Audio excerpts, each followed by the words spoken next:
here we go.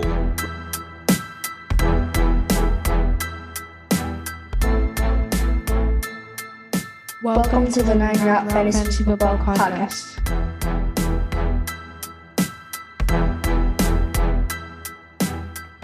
What's up, everybody? Welcome back into the 9 Route Fantasy Football Podcast. Pat and Scott here at the 9 Route, trying to get you all the deep dives and information you need to set you up on a successful fantasy football season. It's the preseason, and as always, we're going through our annual rankings. A lot of questions and concerns depending on where you're at, looking at, maybe what I picked, or, Pat's a little more on the straight and narrow and a little closer to ADP, but some of them we do agree on, some of them we disagree on. And then we're going to go through our, rationale and concepts of why.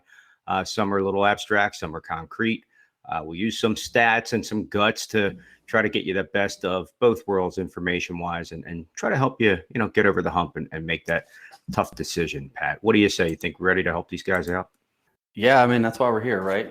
Yeah, so this week we're going to jump into our running back rankings, a little bit, again, of difference between you and I, but I think overall, as far as our consensus goes, I think, again, we're fairly close to ADP. I think there's so much fantasy football information out there. Fantasy football players in general are a lot more educated now than they ever have been. And I think that, when you look at these preseason rankings, there's still some guys that stand out to me as, being very far undervalued or maybe overvalued in certain situations. And we're going to talk about some of them. But I think for the most part, the general public is getting it right as far as, where guys should go in drafts based off of their potential to win them leagues and their potential to not lose them leagues. And I think that there's a very distinct difference between drafting players that are going to win you your league and drafting players that aren't going to lose you your league. And I used to actually be on a very even keel sort of approach to fantasy football where I didn't take a lot of risks on guys because I wasn't really looking for those boom bust players. Like I wanted consistent. Like I had Keenan Allen on one of my keeper teams for, as long as I was allowed to keep him because he was a consistent guy, get you that 90 to 100 catches every year, over 1,000 yards, 6 touchdowns or so in that neighborhood. And he was consistent. But the problem was I was making the playoffs, but coming in second or third with guys like that. And eventually it kind of dawned on me and by listening to things and reading things and doing fantasy football research, I sort of realized maybe I don't need every player on my team to be a boom bust guy, but some of those guys are important for you to take down, a fantasy championship. You want those guys on your team who could potentially win you a week or win you, especially if that week is, week 17 or your championship week or whatever that happens to be. You want those guys who can put up those huge point totals in any given week and potentially win you your league. And so with that being said, we're going to jump right into our running backs discussion. Running backs.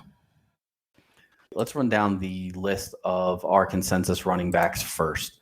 We'll give you the top 20 because actually we'll give you the top 24 because that's some of the guys that we're going to be talking about today.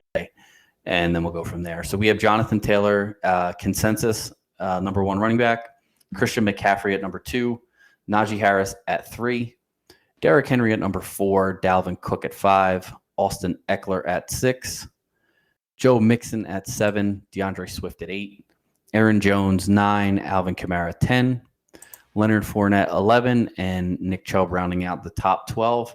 Our RB2 tier is James Conner at 13, David Montgomery at 14, Saquon Barkley at 15, Cam Akers at 16, Elijah Mitchell 17, Ezekiel Elliott at 18, Antonio Gibson at 19, Javonte Williams at 20, Josh Jacobs 21, A.J. Dillon 22, Miles Sanders number 23, and Travis Etienne at number 24.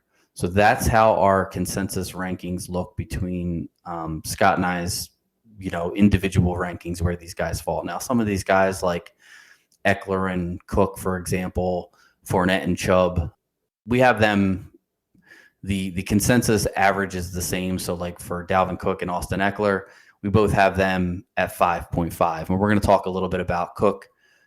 He's going to be one of the guys that we talk about today. But just to give you an example, Cook, I have him at 3. Scott, you have him at 8, which brings him his average at 5.5, which puts him basically tied for 5th with Austin Eckler at the running back position. So, when I read our consensus, some of these guys are, like I said, they have the exact same average between the two of us. So it's just a matter of, where they line up on our sheet. So Eckler could be 6, Cook could be, Eckler could be 5, Cook could be 6. It doesn't really matter. But the crux of it is, this is sort of the order that we have as far as where we feel these guys are going to go on average, basically, or where we think they should go on average. So, yeah, and I mean, like the consensus, like you said, neither of us had Jonathan Taylor at 1. He just happens to be our top ranked guy. So, yeah. Right. Yeah. We both have him at 2, but we both have vastly different rankings, on the next couple guys, which we're going to get into. So the first we're going to talk about is Christian McCaffrey. He is my number 1 running back. Like I said, I have Taylor at 2, but for me, I have Christian McCaffrey at number 1 because he's just a straight up league winner. I mean, yes, there are obvious health concerns considering he's only played 10 games in the last 2 seasons. But even in those 10 games, he's averaged 21.8 PPR points per game, which puts him right behind Jonathan Taylor's 21.9 that he scored last season. He's got the highest PPR points per game at 22.5 of any running back in the league since LaDainian Tomlinson. And when healthy, he has the 3rd highest points per season of all current running backs with at least 3 seasons played, behind only Kamara and Zeke. And neither of them have faced the injury struggles that Christian McCaffrey has in the past few years. So he's still averaging, even with 2, I don't want to say lost years, but in a year where he's only played 3 games and 7 games, that has only brought his fantasy total down to 293 points per season, which is, like I said, still higher than 99% of the running backs in the NFL. When he plays, he's by far the best player in fantasy football. And that's why I think he should still be taken as the 101 in any redraft league. I mean, obviously anything except for, maybe a 2 QB league or a super flex or something like that. But if you're in a standard 1 QB league where your running backs and your wide receivers are going off the board in that first round or so, I still believe that Christian McCaffrey should be the guy. And I think that as good as Jonathan Taylor is, I think the reason that McCaffrey is sort of being pushed down to a lot of people's number 2 running back is just due to the fact that, he's missed a few games, but you can never predict injuries. And it's not like he's gone down with some kind of, ACL or Achilles or something like that, where it takes months and months of time to rehab. There's reports done and documented on how, running backs that come back from ACL injuries are, less productive and this and that, but he didn't have any of that kind of stuff. He's just had, some muscle strains and springs and, just some general issues, but he's never torn anything or broken any bones or anything like that. So, for him to return to, maybe not 2019 form, because that was absolutely ridiculous, but to get back to what he was earlier in his career, if you told me at the end of the season that Christian McCaffrey played 17 games this season, I would bet money. I would bet my house on it that he's the RB1, because that's just the type of usage that this guy gets when he's available. Let's move on to Dalvin Cook. He is my 3rd ranked running back. You have him at 8. The ADP is 5, which is where we have him consensus-wise. So he, you being a little bit lower, me being a little bit higher, he falls right in the middle there. But why are you a little bit lower on Cook this year than I talked a lot about McCaffrey, so I'll let you go first with Cook. Thanks, buddy. Appreciate it. I'm gracious. Careful there. And modest. Yes, I can tell. They can see it in your voice. Similar concepts. Again, where guess what happened last year, folks? Pushed all in. At one point, I had on my roster Dalvin Cook and Christian McCaffrey, and I wasn't lighting the cigar, but I was like, damn, I know I'm pretty strong moving forward. And again, pushed all in by moving the front end of my draft in to make this happen. And at the worst possible time, Dalvin Cook kind of physically fell apart, and I couldn't get him to get me over the hump either. And that was another case of that. Again, the volume that this guy has seen over the last few years, where, you look at his points, he went 30th in his first season, kind of getting the ball rolling, 6th, 2nd. And then last year it fell down to 16th. And some of that was due to just lack of being on the field, not being healthy enough to play, and or sometimes effective enough. Now he had a run of games where he was just lights out, and you're thinking, man, this guy, forget about it. Like he is just all over it. So that's great. And again, I think these guys are good to help get you through parts of your season. But I think it's very hard to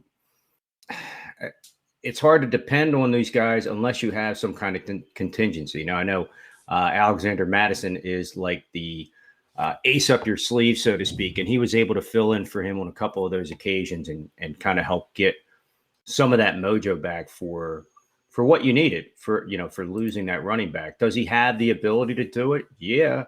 Can he stay on the field? And again, it's not that he's missed tons of games, but he misses time during games. He misses a couple weeks. You can't always live off of that happening, because to me, it's going to be a killer unless you have enough guys. Again, if you're one of those people that goes out and just gobbles up all the running backs, then maybe you don't have too much to worry about, and that's fine. After 5 years of being 4 or 5 years of being in the league, you're looking at what he's produced, and he has put up some solid numbers. Physically, is he going to be able to continue on with that? Not 100%. And that's where I get gun shy, because these two players, if I was drafting outside of the box, so to speak, and hadn't had really any experience with them, I'd say, oh yeah, definitely. I heard there's a little injury history, but for those of you out there that have been a little burnt by these two, McCaffrey previously and Cook right now, I think that's part of the issue. The offense doesn't quite run through him. It runs a little bit more through Justin Jefferson. You still got Adam Thielen there to get a lot of red zone and goal line action. KJ Osborne came along. I mean, or Smith Jr., tight end, is a possibility as a breakout candidate. So it is a dynamic offense. They have a lot of moving parts, and he is a big part of it, but they live and die through the passing game, which, again, he is a decent part of. And again, getting yards on the ground. Last 3 years, he's been over 1,000 yards, but he's starting to get a little long in the tooth as well on that usage concept, where, even up till last year, he was still being used 71% of the time as far as like snap counts and being on the field. And while that's great, the majority of your top four of your top 5 running backs were under 70% usage. So you could see where it's a little bit balanced. It's a little bit just not having them out there for every play to get their butts kicked, even in pass protection and stuff like that. So he may still be right up there near the top, but seeing a little bit of a slide. And I think physically it's just that's the biggest limitation for me that's holding me back. But again, I don't have him outside the top 10, but I don't feel like he's quite got enough to get him to that top 5. Yeah, that's understandable. I personally still have Dalvin Cook as an elite option at running back. I mean, his target and reception numbers dropped last season, but I believe that with new head coach Kevin O'Connell's offense being a little bit more pass heavy, at least according to the preseason reports, Cook could very well end up as the running back 2 this season in full PPR, which is, again, that's the format that we use to rank our players as full PPR. He also suffered a little bit of a letdown in the touchdown department last year, only scoring 6 total touchdowns when he's averaged 15 touchdowns the previous 2 seasons. I think if you can get the standard, like you said, he does miss some games pretty much every year, but I think if you can get the standard 14 or so games out of him that you're used to getting, but you add in that extra pass catching work and sort of return to at least a little bit closer to the average, somewhere around the 10, 12 touchdown area, I think you're looking at the very least a top 5 running back. I mean, he did it in 2019, only playing 14 games. It's just a matter of, like I said, him being able to catch the ball, being in an offense where he's going to be targeted, which I think he will be, and him finding the end zone, which, he did at a really low rate last year. I think last year he scored on every 40, I think it was 41 and a half carries. He averaged 1 touchdown every 41 and a half carries. his career numbers are much closer to 25. And in the last 2 seasons where he's averaged 15 touchdowns per season, he was averaging 1 touchdown every 19.4 carries. So just like with anybody else, if you have more total touchdowns, you're obviously going to score a lot more fantasy points. And I think that, with the new regime in there, with Zimmer being out, and he's kind of he's along the lines of like a Pete Carroll, sort of an old school football coach, defense, and run the ball type of guy. I think you're going to see Cook be able to stay a little bit healthier this year because of the fact that they're not going to have him in on every single play. But I think he's going to be a little bit more efficient and productive with the snaps that he does get, because they're just going to be in a more efficient, better offense this year under Kevin O'Connell. That's my take on it. To me, Cook has the upside of a top 3 back, which is why I have him ranked in the top 3. All the guys, like I said, top 7, 8 guys, they all have some little chink in the armor that you could say, well, this is why this guy won't finish in the top 5 or the top 6 or whatever. I tend to try to look for reasons guys will finish in there, and for me, injury is the only thing that's going to keep Cook out of the top 5 running backs this year. So, and I'm never one to predict injuries, as much as guys, kind of prove that they're, maybe a little injury prone, or like you said, are going to miss some games here and there each season. For me, I look at it as, what is this guy going to get me when he's healthy and when he's in the game? And Cook is one of those guys that I think can win you a week at any given time. So I really like him as high as 3, like I said, where I have him. All right, let's move on to our next running back, Najee Harris. We are not extremely far off on Harris, kind of like we weren't extremely far off on Cook, but wanted to give you a chance to talk a little bit about Harris. I have him at running back 6. He is your overall number 1 running back this year. The ADP has him at 6, so I'm right at ADP, but you have him all the way up at number 1, and I wanted to make sure that I wanted to hear I wanted our audience to hear the whole rundown on your Najee Harris love for 2022. My Najee Harris love. I would consider it something along those lines. Like, you don't often see. Now, I know I just talked about heavy volume and running backs with injuries, and they're gonna say, "Oh, he stepped on somebody's foot in training camp. He's already hurt. Oh, there it is. Boom, he's done." I mean, you look at what he did for that offense last year as a rookie, fantasy wise. Like, he scored over 300 points in fantasy football as a rookie. That's not too bad. I think it's pretty decent. Last time I checked. I mean, I could be wrong. Another one of those Alabama bruising running backs, kind of like a Derrick Henry and whatnot, that really kind of gets you to that point. Now, granted, the top running back finished 73 points better than he did. Jonathan Taylor had a monster season. Austin Eckler had him by about 40 points and is more of a dual threat overall. Harris actually had like a decent amount of receptions last year. Caught 74 balls, so he can do that. And you say, yeah, but his yardage was low.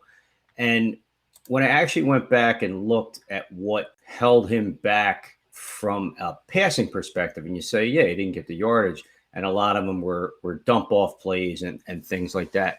So his average yards before catch per reception was negative, was minus 0.4. So basically everything were these like extreme sweep dump offs in the backfield that he had to try to gain positive yards for, which he did. Yards, total yards passed, traveled in the air before being caught, minus 32. Now, that was Ben Roethlisberger's noodle arm, which helped to contribute to that.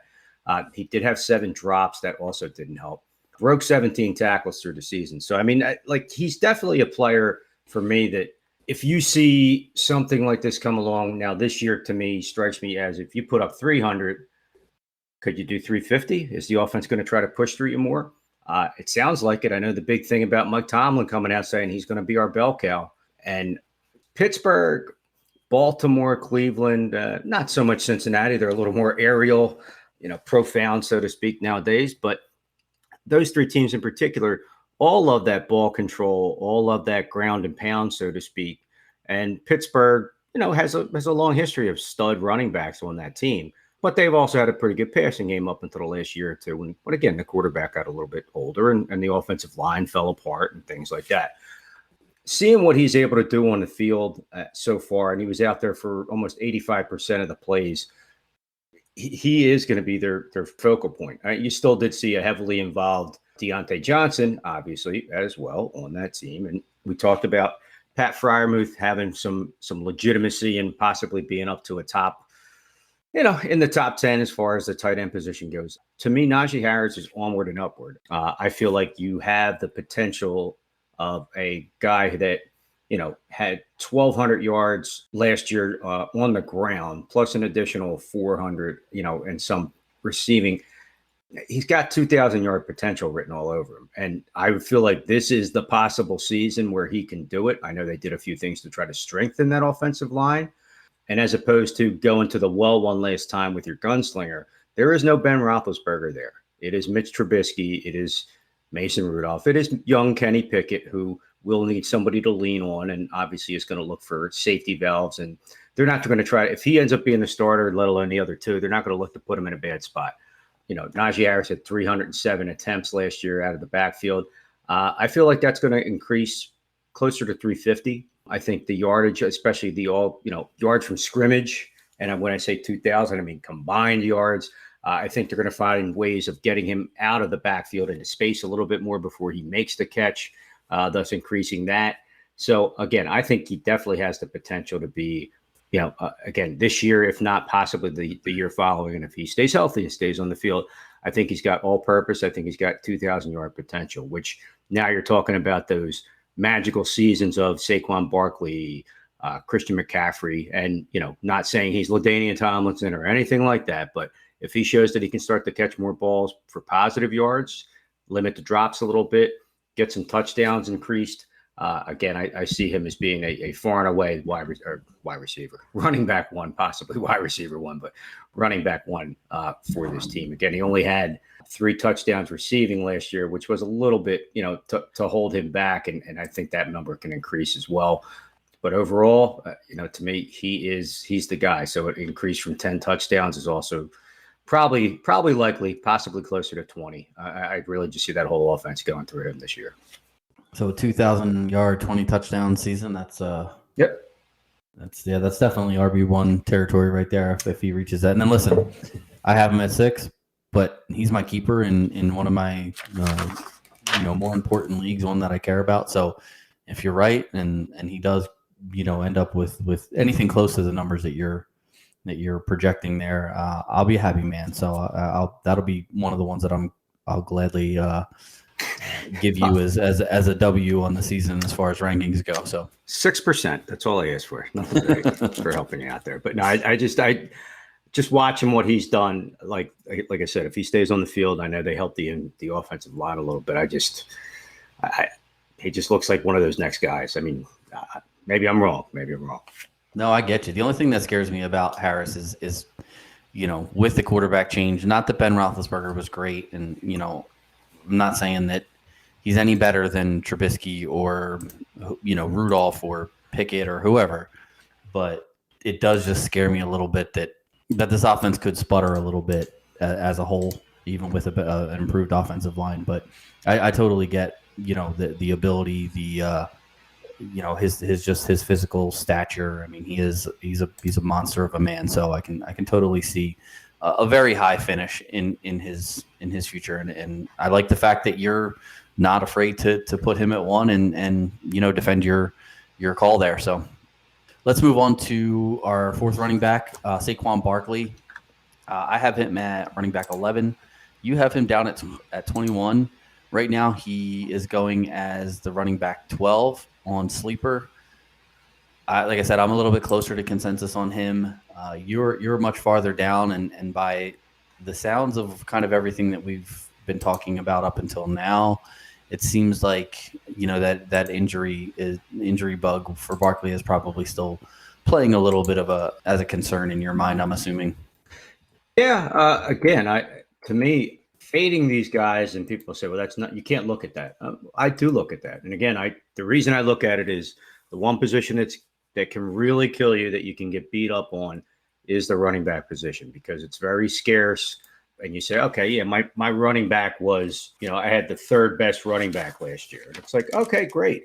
But that's a disparity of 100, 150 points, which that's an entire player. And that's where these guys really do kind of shine through. And then you see the next tier and the next tier and the next tier and so on and so forth, get to that point where, you're just looking at, again, for instance, last year, like Taylor 373, Eckler 343, Harris 300, Mixon 287, and Connor, which, a lot of people are lukewarm about, was your top five. He was your fifth best running back, but 257 points.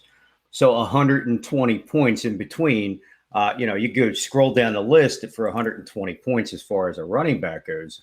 And you're talking actual players that are in the top 50. Christian McCaffrey, who missed a lot of this season, had 127 points still with the games that he played. So imagine having that, where you need McCaffrey and Connor to equal what Taylor did. So I think it shows the value of how one of these guys on your team is important. If they're healthy, they are league winners, 100%. And if they're not healthy and you put all your eggs in that basket, they're league killers. That's why, for a lot of people, that zero running back is their attitude, because they feel that, not that they're a mistrusting person, but they've been burnt before and they see that. And with Saquon Barkley, you're entering another guy who, again, had a ridiculous season, finished first, and then 10th, was a little banged up, and then out, hurt again. And last year he kind of got snake bit, where he looked like he was coming back to be a little healthy. Had the bad game against Dallas where he took the second injury and just couldn't quite get back to being himself. Now, I know reports out of camp are that he is looking like, oh, you have no idea. You have a totally different offense in there. It's not Joe Judge or Ben McAdoo or Pat Shurmur or Jason Garrett. It's Brian Daboll, who, for a lot of people know, he helped to kind of get the Buffalo train rolling with Josh Allen, the rest of that offense. He comes over as the head coach.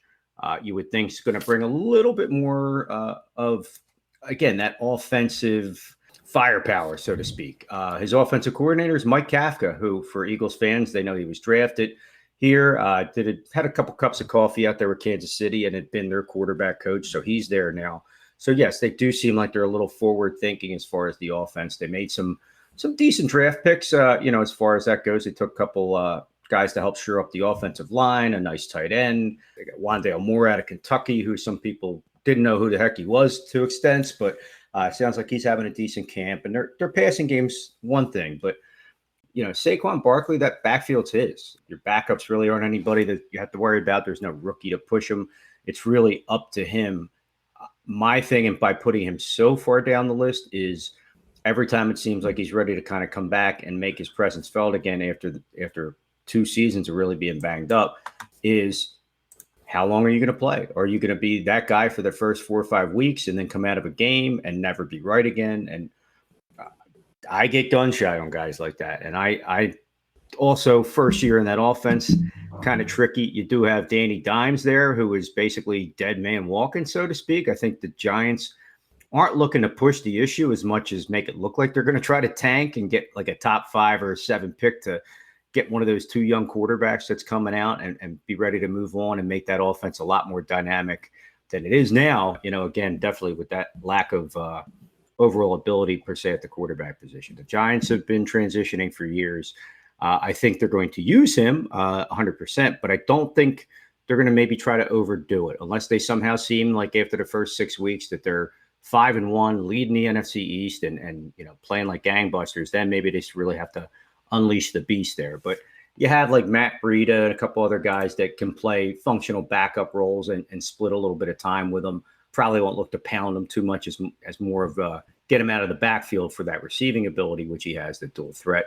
But I don't think you're going to see that 2018 volume and point production. I think you're going to see somewhere in, again, maybe like a 10 to 12 range, where it's still not anything to, say is bad for that level. I just don't see it. I don't see them getting him back to 100% because he's probably still not 100%. You can be great in camp all you want. That's fine. But as we know, once you get into week 1, week 2, week 3, that's a whole different story. So again, last year he finished 30th and had some modest numbers. But again, the injuries kind of hurt him.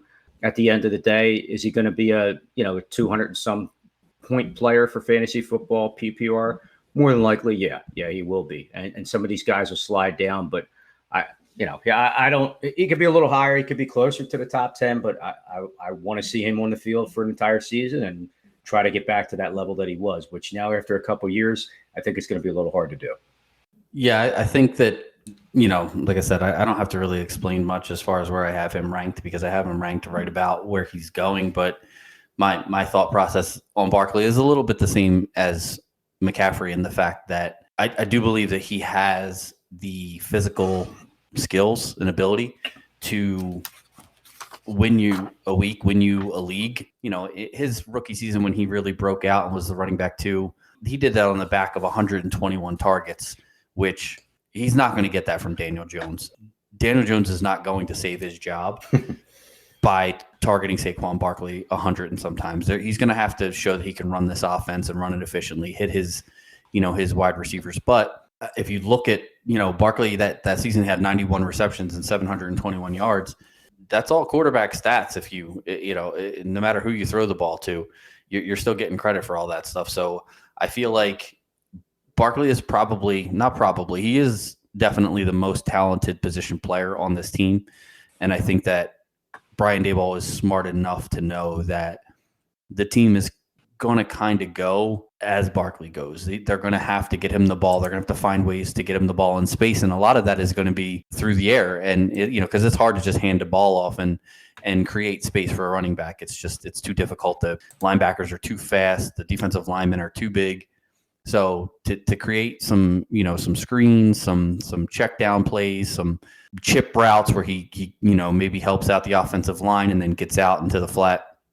I think you're going to see a lot of that this year in the Giants offense. And I think that, like I said, he's got the skills to be one of those top guys. And I feel like where he's going right now at 12 is probably the I think at 12, he's already got that injury risk baked in. That's my opinion of it. I think his ability puts him somewhere in the top 4 or 5 guys, but I have him ranked at 11 because of the injury. I think you probably have him ranked at 21 because of the injury, figuring that he could finish somewhere around the top 10. But then, also looking back at last year where he finished as the running back 32. So I can see where you have him ranked. I think I have a sort of a higher ceiling for him, which is, potentially even the number 1 running back overall. I mean, that's a possibility with his skill set. But I think that the ADP and my ranking sort of that's his ability minus the chances that he's going to get hurt. And I think that's probably where we differ a little bit on that. But, like I said, that brings him in on our consensus rankings. That brings him in at number 15, excuse me. So, I think, again, that's probably, if he does miss a few games, which, he did last year and in 2019, running back 15 is probably right about where he'll finish. Yeah, I think those days of that, I think that first season was just everybody was expecting, again, like a LaDainian Tomlinson again, and to see the injuries beset him a little bit coming out of camp in 19, and then obviously 2020 being the big one. And then last year, he looked like he was starting to get a little bit normal, and then to get dinged up again. I just don't want to see him, I don't root for the Giants, but I don't root against him for that. I just don't want to see him become another one of those guys that he's only been in the league for 4 years, but, he's got to hang him up after 8 because he just physically can't do it anymore. Yeah. All right, the next running back we're going to talk about is actually 2 running backs. One of these running backs was going to be in our 21 to 40 range. But we're going to talk about them now because they both kind of go together. And if you haven't guessed who we're about to talk about already, it's Javonte Williams and Melvin Gordon. We have them. I have Javonte Williams at 17. You have him at 24. He's going right now right around the 13th running back, so right behind Saquon Barkley. For Melvin Gordon, I have him at 34, and you have him at 26. So pretty much right behind Javonte Williams, which is where they finished last year, 17 and 18 in the rankings. But you have them a little bit lower, 24 and 26 this year. Talk to me a little bit about Gordon and Javonte Williams and how you feel about those two guys this season. I mean, to me, I believe it did come out to some extent in camp, so to speak, where there's already basically saying that the two of them are going to be borderline pitch count, timeshare, whatever you want to look at it. It's a whole new offense, whole new offensive coordinator out there. Everything's brand new. They re-signed Gordon. I mean, again, he was a free agent, so they did make it a point to bring him back in. And I think they liked, albeit it's probably not going to be a traditional 50-50 split, by any stretch. But I mean, at the same time, what you're looking at is you have Russell Wilson there. Like, you have a totally the Broncos from last year and the way they had to run that offense with Bridgewater and then Drew Lock and everybody getting hurt. I mean, the two of those running backs were pretty decent. Javonte Williams had a couple nice games to fill in when Gordon even got a little banged up and was not able to, maybe stay on the field as much as he'd like to. Kind of started the season as the guy, and Williams showed some flashes. I remember the Sunday night game against the Chiefs where he kind of went off and everybody, he's coming out. Here it is. And it's, they still had to temper expectations. So I think at the end of the day, he was an important part. But when you look last year at, like basically their average, they pretty much were on the field almost the same amount of plays where each guy was staying hot that way. And I think they liked that concept. Plus, I think they liked that Williams can learn a little bit. Gordon's been in the league a little bit longer, still has a lot to play for to keep his job. And, again, could still be a starter, on a few other teams right now based on his ability. But quietly, he's been, he's quietly been in the league for a few years. And I think, that's something that people maybe forget. He's closing in on 30. He'll probably be there, I think, by, at some point this season. And had a decent little career with the Chargers and then moved on to Denver and has been a borderline 1,000-yard back the last couple of years. So he hasn't really slowed down where at the beginning of his career there were some question marks. 2017, he did break over 1,100 yards just on the running. Can show some flashes catching the ball as well and has that ability. Touchdowns, he's had a couple double-digit seasons. I like what Javonte Williams brings. I think the two of them combined are going to be just that. I think they're going to be that timeshare, keep each other fresh. And I think you're going to have a smarter quarterback that, I'm not the biggest Russell Wilson fan. And I know there's a lot of moving parts now with that offense, but I think he's going to know who to go to in what situations, making checks at the line and stuff like that. So seeing these guys a little more involved just overall, maybe even in the passing game is one thing. But to me, that's why I kind of have them both in that 24 to 26 range. I have Williams 24, Gordon 26. I feel like with that timeshare, they're going to split a lot of that offense. And again, as long as things go the right way, combined, they might be a little bit higher, but I think they have the potential to help make that a high-powered offense there, the two of those guys combined. So again, it's kind of coin flippish, and it seems like that's just going to be that backfield for this season. Yeah, Javonte Williams has been incredibly difficult for me to rank. Obviously, I read and listen to and watch a lot of fantasy football stuff. I mean, I feel like any good fantasy analyst should take into consideration other people's, takes, opinions, whatever. I feel like by developing sort of a well-rounded look at players helps you to make a better determination on whether or not your rankings are, legitimate. And for me, Williams has been one of these guys. I mean, some people have him ranked as high as, inside the top 10, and then some guys have him ranked even lower than, where I have him. And you're one of the guys who has him ranked, even lower. I do think that, like you said, with Melvin Gordon, them bringing him back on a 1-year deal sort of shows that they want to, keep this backfield at least semi-split. I'm not saying it's going to be, 50-50 like it was last year, but I think, somewhere 60-40 is probably the farthest that pendulum swings to the Javonte Williams side. And I think that that's good for both backs, first of all, because I think that it keeps both of them more relatively healthy in, better, it's kind of like the Kareem Hunt and Nick Chubb situation where it's not like these guys like are just coming out and getting like a short rest and then going back in, like you see with a lot of these, number one running backs who carry the load for their team. But these guys will get like individual drives, and it'll be an all Gordon drive or an all Javonte drive. And then sometimes even like, and I noticed last year, like if the drive was getting like longer, they would even, sub these two guys out for each other just to keep the fresher guy in the game. And I think that definitely helps to cut down on injuries, because when you're tired, it's a little bit more difficult to, maybe dodge a defender or, race to the sideline to get out of bounds to avoid a hit or whatever the case is. So keeping these guys fresh will help keep them healthy. I actually think that I'm probably going to come up on Melvin Gordon.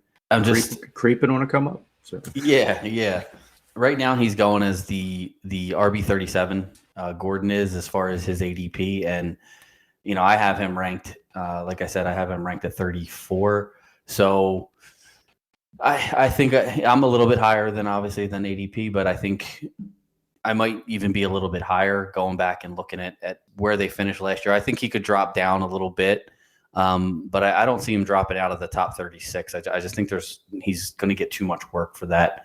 But as far as Javonte Williams goes, he's definitely got the talent and the ability to be a top probably 5 to 10 running back in fantasy football. It's just a matter of when is he going to sort of take over that backfield, and is he ever? Is that maybe that's not Denver's plan for him? Maybe there's a new trend that's starting in the league where a bell cow running back just isn't in the books for certain teams, and if that's the case, you're going to see in fantasy football that things are going to kind of the running back position is going to sort of die out if there's a lot of 2 running back teams that are sort of middling at all the running backs to less than 300 carries. I think Gordon and Javonte Williams both had 203 carries exactly last year. So ironic, yeah. Yeah, limits the upside, but does keep you healthier throughout the regular season. I mean, Gordon played all but one game, and Williams played all 17. So I think the big thing this year is the whole Russell Wilson makes the entire offense better argument, which a lot of people are using to sort of bump Javonte Williams up the rankings. I don't see why Melvin Gordon isn't somehow getting that same bump as Williams is, but I think that that's a good argument, but it's also something that could work against the running backs, because yes, they'll probably be in scoring position a little bit more often. But if you look last season, the Broncos had 16 rushing touchdowns and only 20 passing touchdowns. Russell Wilson has never thrown fewer than 20 passing touchdowns in his career and averages close to 30. So while I do like Javonte Williams as a player, with Gordon on the team to split the touches, I just don't think that he is going to reach that stud potential. It's just not within his grasp, only getting, even 60% of the workload. So for me, I love Javonte Williams. I think if you're in a dynasty or in a league like ours where you can keep him for a few years, I think drafting him where he's going is fine, because he's gonna return probably top 15 running back numbers this year, and then if Gordon doesn't re-sign, another 1-year contract, I think it could be his backfield, completely to himself next year, and he could just be, he could be one of these stud running backs that, everybody's sort of taking at the top of drafts next year. But for me right now, I'd rather take the guy going in between rounds 8 and 9 than the guy going at the 2-3 turn when the workloads are going to be fairly similar. So that's just kind of how I feel, about these two. Yeah. So you don't want to reach on Williams. You'd rather try to take more of a legit value, right? Yeah, exactly. The value of Gordon based exactly. on last year of the 16 of the 17 games they played together, and Javonte Williams had a little bit more involvement only in 6 of those games, and it wasn't by much, when it comes to like being on the field and stuff like that. So yeah, that whole like concept of a true split, and Russ running that offense a little bit different than the last couple of years with who's been under center for them. Yeah, I think that's going to be a big part of it. Yeah, and those wide receivers and tight ends could also get a lot more involved. And I mean, I expect them to as when we get into our wide receiver rankings, you're going to see that I have both Broncos receivers fairly high, but I have Cortland Sutton really high. And I just think that Russell Wilson, as good as he's going to make that offense, it's going to be better for the receivers and possibly the tight ends than it is going to be for the running back. The running back will still get a bump. They'll still get a boost. They'll both probably have 5 or 6 rushing touchdowns this year rather than, the 3 or so that they had last year. But I don't know that bump is big enough with Wilson throwing a lot of touchdowns to the wide receivers and potentially to the tight ends as well. All right, let's jump into David Montgomery. I have Montgomery ranked at running back 22. You have him up at running back 9. His ADP right now is 17, so kind of right in the middle of where we are. Once again, right in the middle. And but you have him all the way up inside the top 10, and that's a pretty high praise for a guy who I think has only finished in the top 10 once in his career. Short career, but 3 years. Come on. But hey, Barkley did it twice in his first 2, so yeah, barely he finished. But what's the appeal to David Montgomery? What has you ranking him? I know. Yeah, I know some people are starting to get the Khalil Herbert whispers and how you're going to see a little more work out of him, different coaching staff. I think that for a guy that just kind of goes out and gets stuff done, last year it was a little bit more a down year in a sense. He missed a couple games, and that's what helped Herbert get on the field. And he filled in admirably for them. Last year, their offensive line was atrocious. This year, they tried to make some improvements, so we'll see how they look. I know they looked a little green in that first preseason game, but again, you're in camp, so we'll see how it fades out. But to see his progression again, he missed. He played 13 games, so for the sake of 3 or 4 games that he's still on the field, he still had potential possibly for 1,000 yards or close to it. He did only average 3.8 a carry. I get that. The touchdowns were still there. He's been 6, 8, and 7 out of the backfield alone his last few years. He did not have a receiving touchdown last year, where that was another little bit that would have helped maybe push him over the hump. Those numbers were down as well. And again, a lot of it looks more in that, not so much that Herbert cut into him, because I picked up Khalil Herbert, I remember last year, because I knew he was filling in for him and I needed some love, a little help on my bench. And he was a guy that when he played in place of Montgomery, I mean, he had terrific games. He scored 17 and 13 in consecutive games. He had 7 and 6 wrapped around that, 70 yards better than in every game out of those 4, basically from week 5 to week 8, albeit it was a Bears team where out of those games, they won one, on that level. So that was just the kind of season that they had. He crossed 100 yards once, almost got it twice. So he shows that he has a strong ability. Could he cut into him? Yes. I'm obviously hoping not, since I'm a little bit higher on Montgomery. But that offense doesn't have a ton. I mean, they have a lot of nice pieces. Darnell Mooney, is he going to really step up and be able to be the guy? Cole Kmet, I think, is going to be a definite beneficiary of safety valve touchdowns possibly happening for him. He's got to at least get one. But to me, David Montgomery has been a pretty much like tentpole guy for that team and has enough ability, I think, to truly become, breakout. He's only 25. And Pat, I know you said, he's only had the 1 year inside the top 10. And I joke, but yeah, if you look at what he's been able to do again against behind a tough offensive line that at times really can't protect. Justin Fields is a little bit more dynamic. He can scramble at the same time, he's willing to stay in the pocket and try to make plays happen. I believe the strength of schedule for the Bears out of the running back position looks like right now on paper, they have the easiest for the entire season. That's another factor for me that if it turns out where, for instance, look at our Eagles from last year, they tried a dynamic offense first couple weeks. It didn't work. And it wasn't because of the offensive line, but they couldn't really get the passing game going. So what did they do? It turned into a ground game. I think even if he splits a little bit of time with Herbert and not split a 50-50, not just like we talked about with Williams and Gordon, I don't see that happening. I actually see Herbert with his ability and their lack of wide receiver weapons. I think they'll try to do things where they have a split back, and then they send him out into the flat and have him run as like the fourth option out of the backfield while Montgomery is still lead back in the back. He's a good pass blocker and everything like that. But I just feel like watching the trends with him where it didn't seem like he took such a dip. It was just more getting banged up for those 4 games. If you want to attribute those points to him, and let's say he hadn't missed those games, suddenly you're talking about a running back that's, again, creeping back towards top 10, not finishing, in the 20th slot. And I think that that's what he's able to do. But I think Herbert's there, and you got to watch for him, definitely. But at the same time, I think that when they try to be more dynamic in that offense, I think Herbert's going to be a guy where they try to split him out a little bit more and not so much have him in the lead back role as opposed to a Montgomery. Spelling him at times, absolutely. Making a big play for sure. But I just don't see him losing that. If he was that much of a threat, I think after everything was done, maybe he would have supplanted Montgomery as the back in that offense. Granted, you had Matt Nagy as your coach and all that crap, but still. I like David Montgomery. I think he's a great running back. I'd love to have him on my team in professional football. But at the same time, I think he definitely has that top 10 potential, especially with some touchdowns and things sliding the right way. And a lot of that offense might be forced to go through him.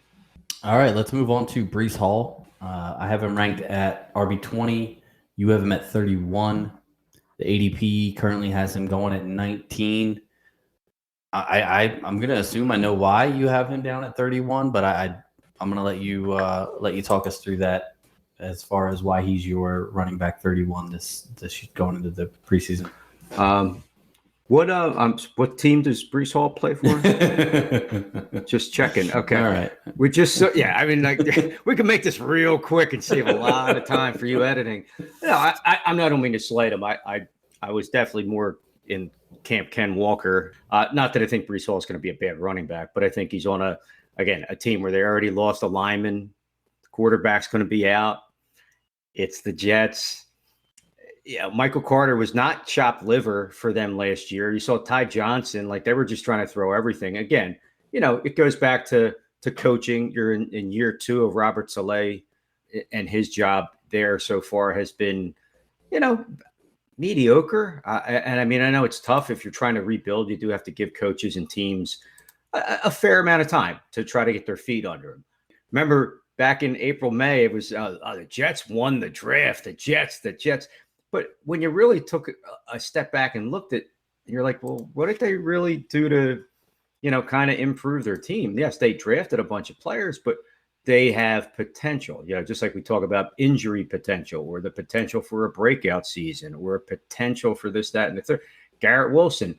Now you got him and Elijah Moore. Forget about it. Corey Davis, if he stays healthy. Again, you have so much potential on that team. Yes, you do.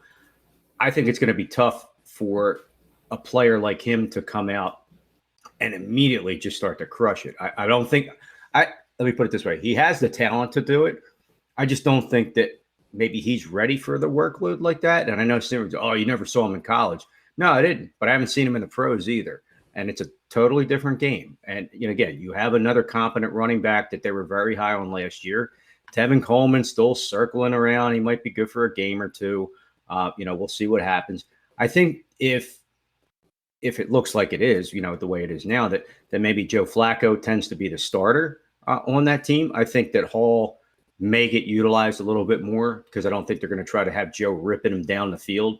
Again, he has a couple good guys to throw to, but to me, I just don't see Breece Hall coming in at a top 20 running back because of other players. And I mean, again, we're going to eventually get to him. And, a guy that I'm probably going to maybe shift a little bit after this week based on injuries and what we've seen so far in camp. But if you're going to tell me that right now, if you say Breece Hall is going to be a better running back than maybe Kareem Hunt or Devin Singletary or, again, or Melvin Gordon, Javonte Williams, I don't think so. I don't think he's going to get the ball quite like that. And I don't know what that offense has planned.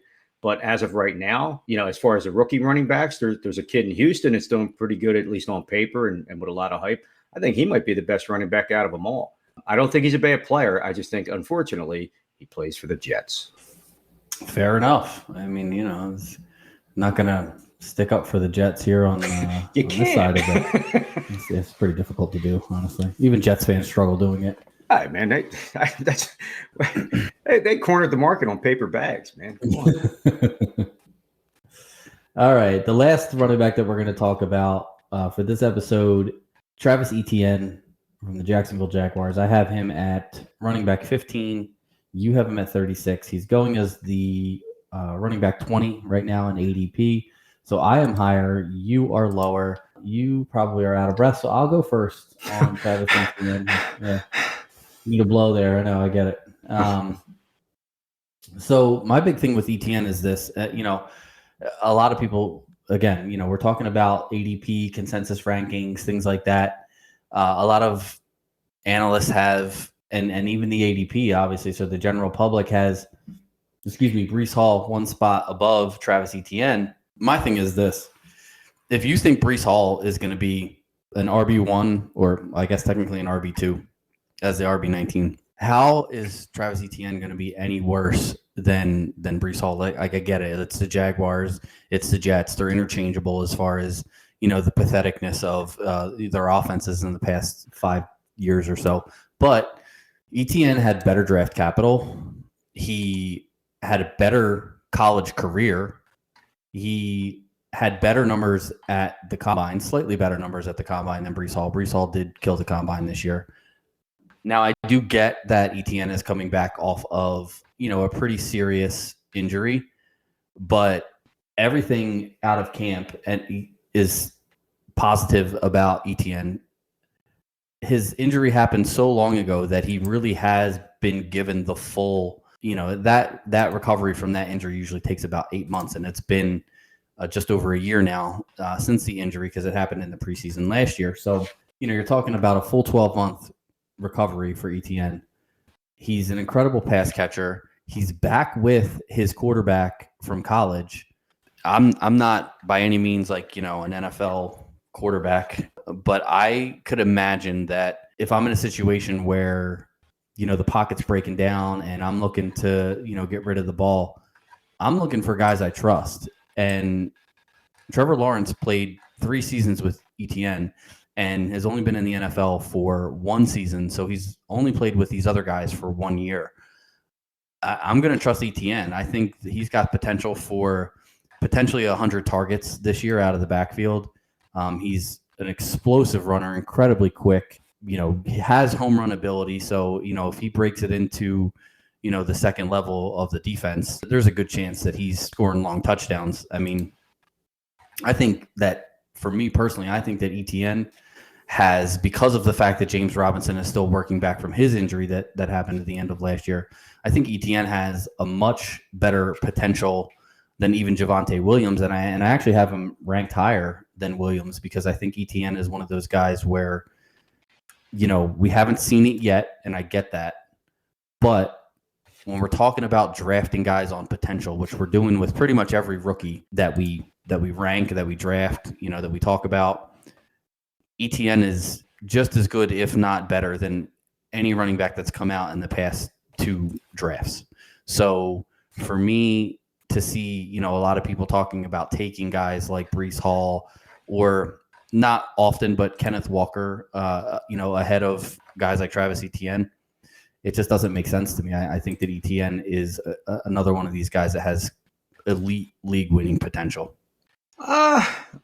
Well, technically he's not a rookie, but I know what you mean. His first season playing. No, I hopefully he's over that injury, and I probably do need to revisit that a little bit because I was hearing things where maybe James Robinson was a little bit closer than he wasn't, and he's not, he's running with the first team, but he's not 100%, and this, that, and the third. So I think that to me was a little bit of a factor, wondering if they're going to kind of timeshare it because, they did make a lot of moves in the offseason. I think one of the biggest ones that they made overall was the coaching staff. Obviously, we know that you had Urban Meyer down there last year, and he just kind of ruined the whole season in a sense for that team. And it's a shame. He kind of, held back the growth of a great young quarterback. And who knows, maybe they would have been a little bit different if Etienne had been there. And like you say, the Starsky and Hutch concepts there, Batman and Robin, whatever you want to call it, of that good Superman and Batman, let's say,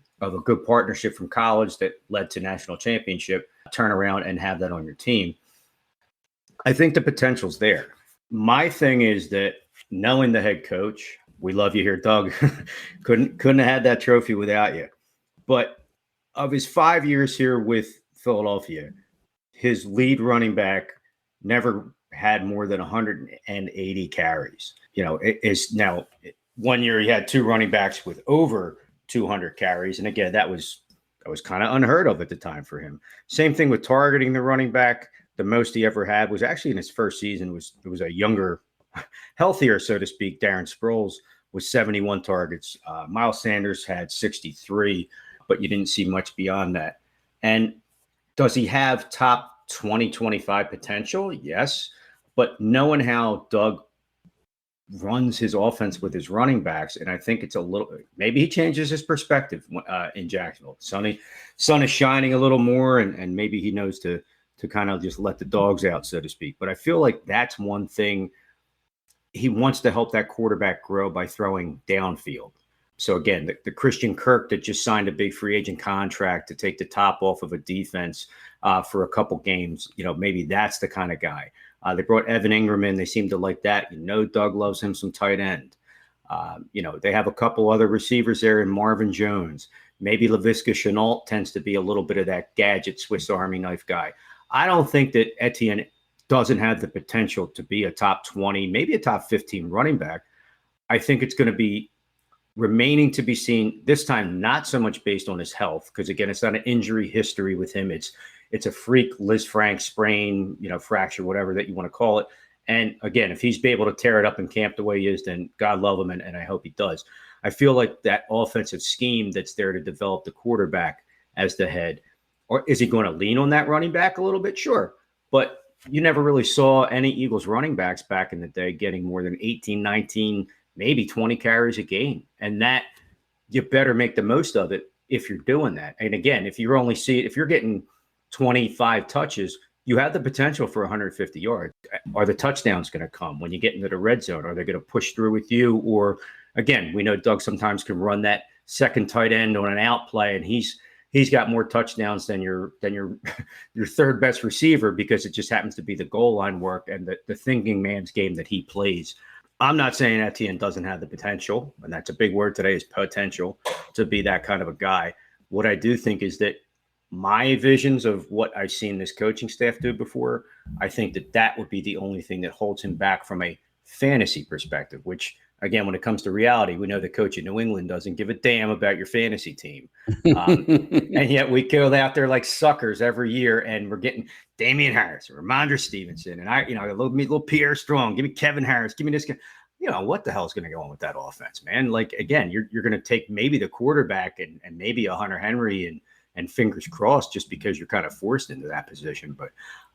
But getting back to Etienne, talent is there 100%. I'm not disagreeing. I think if Robinson gets healthy, he cuts into it a tiny bit. Snoop Connor, running back, rookie out of Ole Miss, is on that roster. He's got some goal line snatching vulture potential on that team as well. So, yeah, Travis might bust a 22-yard run to get him down there, and then they give it to Snoop to pop it in there. So we'll see. I hope he does. I'm probably still going to bump him up, after hearing that he had a nice little first week, and he has stayed pretty healthy for training camp. But at the end of the day, I can't push him probably beyond top 20. There's no way I can do it unless Doug has just totally namasteed and changed his perspective, and it's just going to use the running back as his ultimate weapon.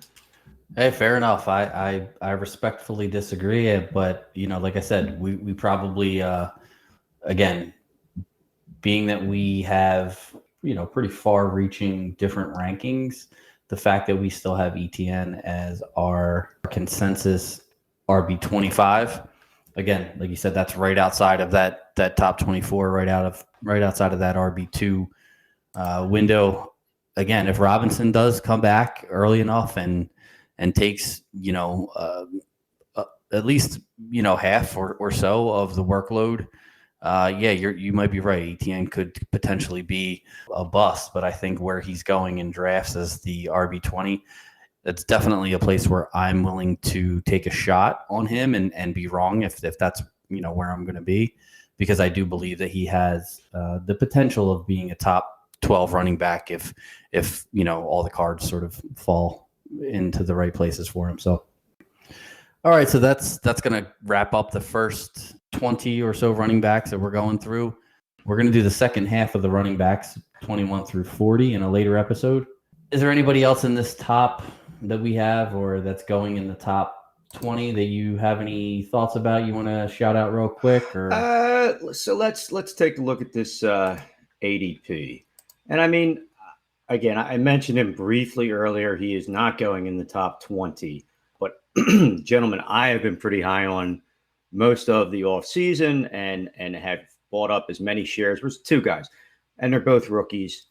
And I'll even go with a third. You got Ken Walker, the third, going to Seattle. I think he's going to be the running back in that offense. You already got Rashad Penny, hamstrings in camp, had a nice finish to the end of last season. But I'll tell you what, and I know we're going to touch on it in a little bit in the next episode.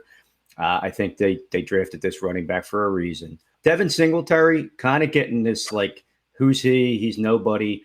He had a solid finish to the end of last year and in the playoffs. And I think they really look at him as the RB1 and James Cook to kind of play off of him a little bit. So I don't know if that's totally, a thing or not. But the guy that I'm kind of just in love with right now is Dameon Pierce. It's one of those ones where, you kind of threw the dart at it. You were hearing the rumblings and you said, well, all you got to do is show up and pretty much be the best running back for Houston.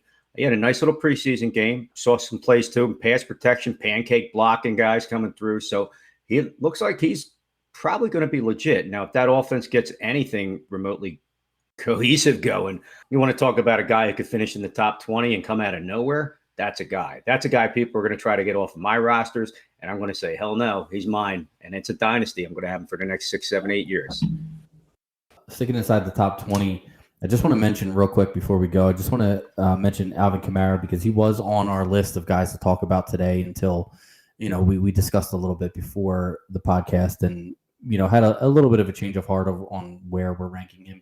We both have him ranked at 10. He's actually 10s across the board. That's where his ADP is. That's where we both have him ranked. The whole thing with Kamara and where he's going right now, he's a really good value as far as, picking if you're one of those guys who, especially if you play in a PPR league and you're in that like 5 to 6 to 9, somewhere in that range, maybe even a little bit earlier. I see, guys like Justin Jefferson and Cooper Kupp and Jamar Chase. And, a lot of these top wide receivers are going in the middle of that first round. There's a guy that you can usually grab on the way back and have him as your RB1 and suspension aside, he's one of the few, it's actually him and Ezekiel Elliott are the only two players with more than 3 seasons under their belt that have never finished outside of the top 12 at running back position. So he's a guy who's tried and true. He's an incredible athlete, great, pass catcher.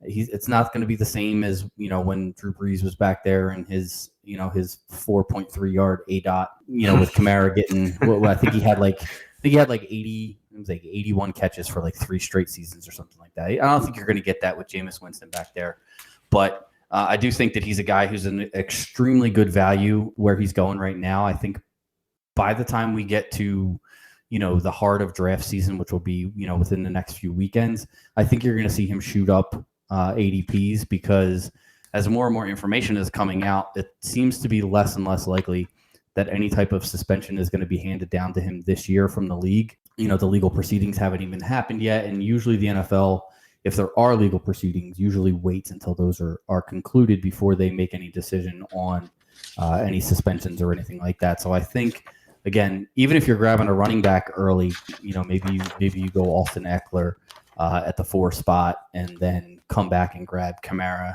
as your RB1 and 2. I mean, you're looking at, especially in a PPR league, I mean, that's a killer 1-2 punch at running back. So I think getting a guy like Kamara at the RB10 is a great value. And even if there is some sort of suspension that happens this year, what you're going to get out of him for the games that he's in is going to be well worth the pick that you spend as long as he doesn't get suspended for, 6 or 8 games. If it's a 2-game suspension, it's totally worth still picking him in the second round, I think. Yeah, I hear you getting choked up over him. No, you have every right to, my friend. It's scary. Yeah, I mean, again, I've been going back and looking at like the volume of usage that running backs get to basically talk about. They're in a smaller window of functionality. This guy's a freak. His first season, 2017, well, I got lucky enough to get him on my team, and he helped me win a fantasy title because he was not expected to be anything. It was Mark Ingram's backfield. He averaged 29 plays a game. He was the RB3 with 314 points. Like, that's ridiculous. I mean, you got guy. He was on the field for 45% of the snaps and finished top 3. And God forbid if they'd actually given him the football that season, who knows what they would have done. And again, you're looking at finishes of 3rd, 4th, 9th, 1st, and 8th. And again, an 8th place Kamara is still getting you close to 250 points in an offense that kind of fell off the map, like you say, from the Drew Brees days. I know in a lot of the drafts you and I have been in with different people that we've watched him fall into, God, what, 6th, 7th, 8th rounds? Like, yeah, those were dynasty startups where I think he's a little bit less valuable because of his age. But yeah, I think I scooped him up in maybe like the 6th or 7th round in one of our dynasty drafts. Yeah. And now I'm getting trade offers for him every single day because now it seems like that, like I said, like the suspension probably isn't going to happen this year, and people are willing to, give up, 1st round picks for him. And I'm just riding it out and seeing where these things go. And he's 20. He's 27.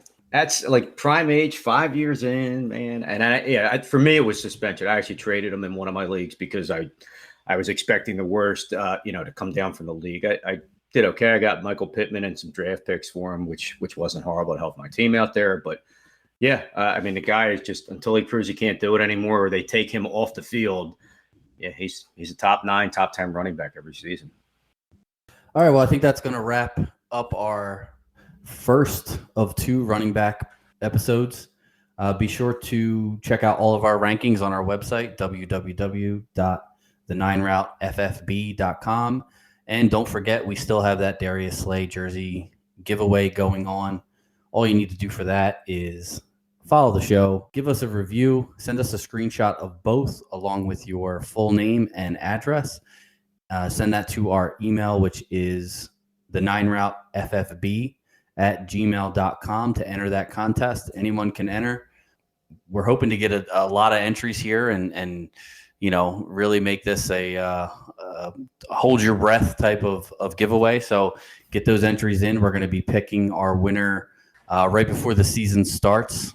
I believe on our recording on the 5th of September, I believe we're going to pick a winner. So make sure you get in for that. Anything else from you before we head out for the day there, Scott? Just give a quick shout out to everybody there. First, we want to thank, a big friend of the show. We're talking about the one, the only Mickey's. We love you, Mickey's Pub. You are down there in Tuckerton, right, Pat? Mm-hmm. Tuckerton, New Jersey. Mickey's portofcallpub.com.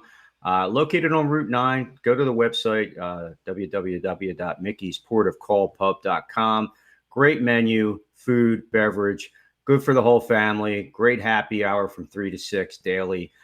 Definitely a place to go. Good friend of the show. And again, I'm not in the neighborhood, but if I'm ever down that way, I always like to try to swing by and say hi to the guys over there at Mickey's Pub. And again, I know we keep getting yelled at by a lot of our friends in our league. So for Sleeper, Pigskin Privilege, Major League, Dynasty Dominator, all you losers that we're going to take your money from, yes, we are giving you your shout out. Merry Christmas.